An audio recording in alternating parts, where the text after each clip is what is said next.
नमस्कार मित्रांनो, मी हॉटेल भाग्यश्रीचा सर्वे सर्वा. आज आपण एक कारमध्ये आलतो. आता जे वारलेले होते फाशी घेऊन शिरस गंभीर त्यांच्या घरी आलतो आपण. आज आपण 8-10 दिवसाचा काय किराणा असेल आणि काय आर्थिक मदत पैशामध्ये आपण त्यांना केलेली आहे. पण हे नाही ते घडवायचं नव्हतं, ते घडलेलं आहे. आणि आपण असा न्यूजच्या हाताने बी एक जबान देतो. आपली बातचीत म्हणजे माझी एक समजा माझी बहीण माझी बातची त्या बातचीच्या टायमाला पुढल्या वर्षी जबाबी लागण्याच्या टायमाला माझी बातची उभा राहील, त्याला 100% आमची मदत राहणार आहे. ती जी मागते तिच्या लग्नाच्या टायमाला त्यांना भेटून जाईल आपल्या हॉटेल भाग्यश्री तर्फे. आणि सगळ्या महाराष्ट्रामधल्या आजकालच्या सगळ्यांना एक आव्हान आहे की जे गोरगरीब आहेत, समजा शेतकरी वर्ग जे मारायला लागला आपला फाशी घेऊन, काहीतरी मदत करून ते करा. कारण की आज शेतकरी तर आपण आहोत.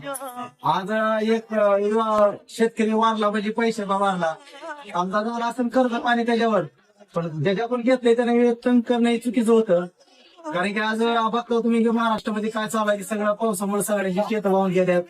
काय झालेलं शेतकऱ्याच्या तोंडाला जी पीक आलेलं आहे ते गेलेलं आहे. आज शेतकऱ्याची खायची मुश्किल झालेली आहे. शेतातली माती असं आज माती कर्ज घेऊनच टाकलेली असती.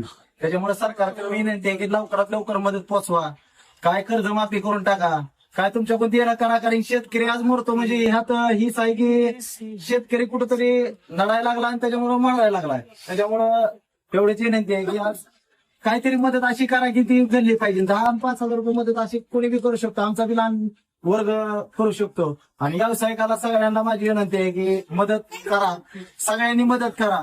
आज सगळीकडे मदतीची जरूरत आहे, आमच्या बहिणीला बी मदतीची जरूरत आहे. कारण की आज आमचा समजा एक भाऊजीच माझा धरून चालला, त्यानं आज फाशी घेतलेली आहे. त्याच्यामुळे सगळ्यांनी मदत करा ही माझी कळकळीची विनंती आहे. आज आमच्याकडून जेवढं होतं तेवढं आम्ही मदत पोचलेली आहे.